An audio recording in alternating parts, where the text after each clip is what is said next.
teman-teman, selamat datang di Kismi Channel. Kali ini saya akan membawakan alur cerita film yang berjudul Beyond the Reach, yang rilis tahun 2014. Sebuah film yang menceritakan seorang kakek tua bernama John, dengan kejam mengejar menembaki rekannya sendiri bernama Ben, waktu berburu di gurun pasir. Hal itu dilakukan karena John tidak ingin Ben membocorkan rahasianya ke polisi.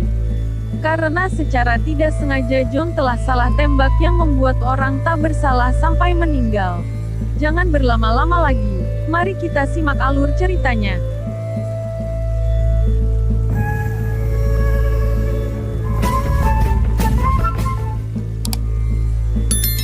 Di awal scene film terlihat anak muda baru terbangun dari tidurnya. Dia bernama Ben. Ben keluar rumah dan terlihat ada pacarnya di sana. Dia berniat meninggalkan Ben dan pergi ke kota untuk melanjutkan kuliah. Setelah sepeninggalan pacarnya, Ben harus tinggal sendiri di gurun yang gersang itu. Ben kemudian masuk ke dalam rumah. Tak lama setelah itu, ada pesan suara dari temannya yang bernama Joe, menawari pekerjaan, untuk menemani seorang pengusaha kaya raya berburu di suatu gurun. Ben yang masih galau membiarkan dan mengabaikannya.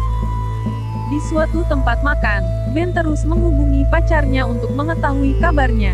Namun tak ada jawaban. Singkat cerita, Ben menemui Joe, untuk memastikan tawarannya. Ternyata Joe adalah serif lokal di daerah itu. Di sana Ben bertemu orang yang mau menyewa jasanya itu. Dia adalah John Medic. Setelah sepakat dengan yang akan dibayarkan, mereka pun OTW ke tempat perburuan yang mereka maksud. Di tengah perjalanan, John dan Ben terlihat sudah akrab. Di sini Ben menunjukkan foto kekasihnya yang baru meninggalkannya. Setelah sampai lokasi, mereka memulai perburuan keesokan harinya. Karena hari sudah malam, mereka beristirahat di tempat itu. Singkatnya malam itu mereka mengobrol dan saling mengenal satu sama lain. Ben juga menceritakan ayahnya seorang tim SAR yang sudah meninggal ke si John. Ditambah cerita tentang satu keluarga yang tewas di gurun itu. Saat Ben tidur di sana, dikagetkan oleh suara air muncur. Ternyata suara John menyeduh kopi di kegelapan. Keesokan harinya mereka memulai perburuan dengan berjalan kaki. Mereka mencari mangsa untuk diburu. Ketika berjalan, tiba-tiba John menembakkan senjatanya ke barang rongsokan. Hal itu membuat Ben marah, karena bisa membuat hewan buruan takut dan berlari. Ben bertanya kepada John, sudah berapa lama dia berburu? John mengatakan dia berburu sebelum Ben memakai popok. John juga mengatakan akan berburu binatang besar dan akan ditempel di dinding rumahnya. Ben lalu bertanya mengenai surat izin. John yang kesal karena tidak punya surat izin lalu menyogok Ben dengan beberapa lembar uang dolar. Ben pun mau lalu melanjutkan perjalanannya. Sampailah mereka di suatu bukit dan memantau hewan buruan dari balik batu. Ben bertugas dengan teropong sedang John bersiap dengan senjatanya. Tak lama kemudian mereka mendengar pasir yang longsor. John pun langsung menembaknya, padahal Ben belum memastikan itu hewan buruan atau bukan. John kemudian menghampiri sesuatu yang ditembaknya untuk memastikan hewan apa yang telah dia tembak. Namun saat mereka sampai ternyata John menembak parubaya. Orang itu bernama Charlie. Ben mengenalnya. Dia punya rumah tak jauh dari gurun itu. Ben berencana akan membawa Charlie ke kota. John pun memberikan kunci mobilnya. Namun saat Ben mengambil mobil tiba-tiba, Ben yang mengetahuinya langsung bertanya apa yang terjadi. Kemudian John menjelaskan bagaimana polisi mengadili, kalau di tubuh Charlie ada 2 peluru yang berbeda. Dari sini John berniat menjebak Ben agar tidak membawa Charlie ke kota untuk diinvestigasi. John juga membuat kesepakatan dengan Ben, di mana Ben akan dimasukkan ke universitas dan diberi sejumlah uang untuk kehidupan yang layak bersama pacarnya, dengan syarat tidak membawa masalah ini ke ranah hukum. Dan lagi-lagi Ben pun menyetujui tawaran John. Singkat cerita, mereka mengubur mayat Charlie di bawah bukit dengan menutupi beberapa batu. Setelah itu mereka kembali ke mobil. Saat John cuci tangan, Ben berniat mengambil air di dalam mobil. Namun saat di dalam mobil, Ben melihat lagi handphonenya untuk memastikan balasan pesan dari pacarnya. John yang melihatnya berpikir Ben mengingkari kesepakatan dan akan melaporkan ke polisi. John menodongkan senjata ke arahnya dan Ben langsung membuang handphonenya. John kemudian menyuruh Ben membuka baju yang menyisakan celana dalam saja. John juga menyuruh Ben berjalan kaki ke jalan raya sementara John mengikutinya dari arah belakang. Sepertinya John berniat membunuh Ben secara berlahan dengan sengatan matahari di gurun itu. Ben diawasin oleh John dengan teropong dari kejauhan. Namun sesaat kemudian John menerima telepon dari rekan bisnisnya. Saat selesai menelepon, John baru tersadar Ben sudah tidak terlihat dan sedang melarikan diri. John langsung memacu mobilnya untuk mengejar Ben. Ternyata Ben masuk ke dalam gua di area perbukitan itu. Setelah masuk, Ben kembali menutup pintunya agar John tidak mengetahui keberadaannya. Namun sialnya, John mengetahui ada kepulan debu. Ben pun terus merangkak. Ternyata gua itu merupakan jalan pintas menuju rumah Charlie. Di sana John mencari air minum dan pakaian. Serta Ben menemukan peta barang-barang yang dikubur oleh Charlie.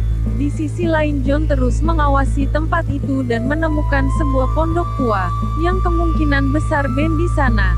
John kemudian masuk ke pondok itu dan menemukan sebuah peledak. Dia membakar peledak itu dan sebagian dia bawa. Ben yang mengetahuinya berusaha mematikan sumbu yang sudah dibakar. Namun, usahanya sia-sia. Ben pun berlari segera keluar dari pondok Charlie. Beruntung Ben berhasil selamat dari ledakan itu. Namun harus menghadapi John yang sudah menunggunya di luar. John kemudian menyuruh Ben melepas sepatunya dan kembali berjalan di bawah terik gurun pasir yang panas. Saat berjalan Ben mengeluarkan peta yang didapat dari rumah Charlie dan menuju ke bebatuan. Di sana dia membuat alas kaki dari busa untuk melindungi kaki dari panasnya gurun pasir.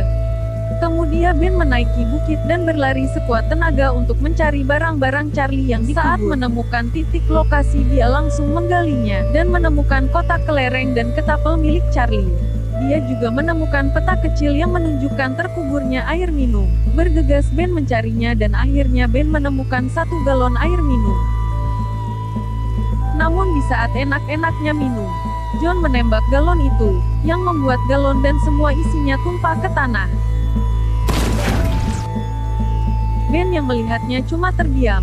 Kemudian Ben berdiri dan melanjutkan perjalanannya. Dari kejauhan John sedang santai mendengarkan musik dan membuat minuman. Ben yang terus berjalan sepertinya sudah diambang batas energi normal manusia. Namun di saat itu dia melihat bukit di depannya dan dengan sisa-sisa energi, sekuat tenaga Ben lari ke bukit itu. Namun apalah daya, Ben akhirnya pingsan.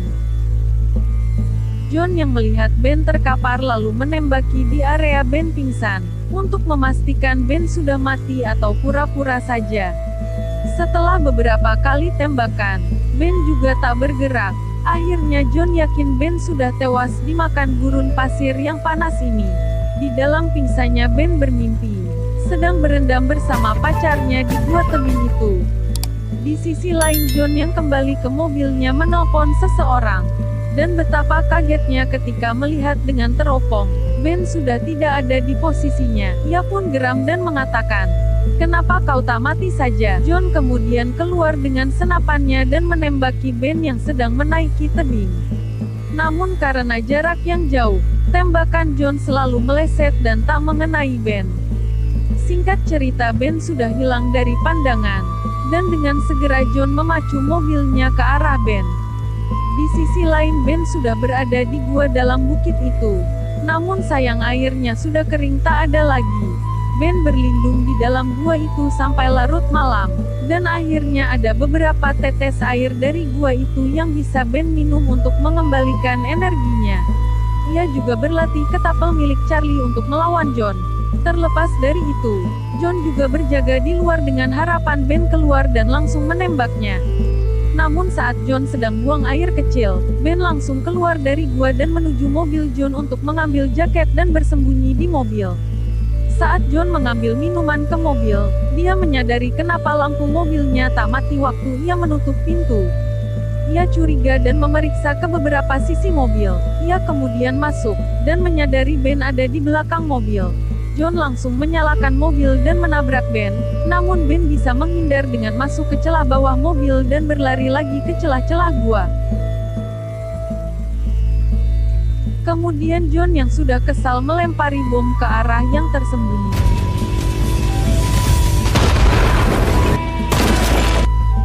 Belum cukup dengan itu, John masih menembaki Ben hingga tak sadar amunisinya telah habis. Dan kemudian perlawanan dari pemuda itu diperlihatkan. Keesokan harinya, John yang tersadar menyadari dirinya sudah terikat dan tak bisa berbuat apa-apa.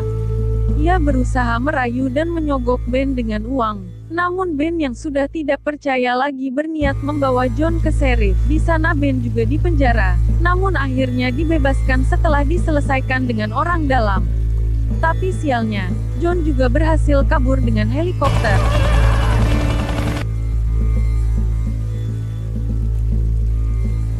Lalu akhirnya Ben mendatangi pacarnya di kota. Ia menjelaskan semuanya, dan memeluknya. Di ending film, terlihat John yang sudah ada di depan rumah dan hendak membunuh Ben. Namun di sini Ben yang sudah siap.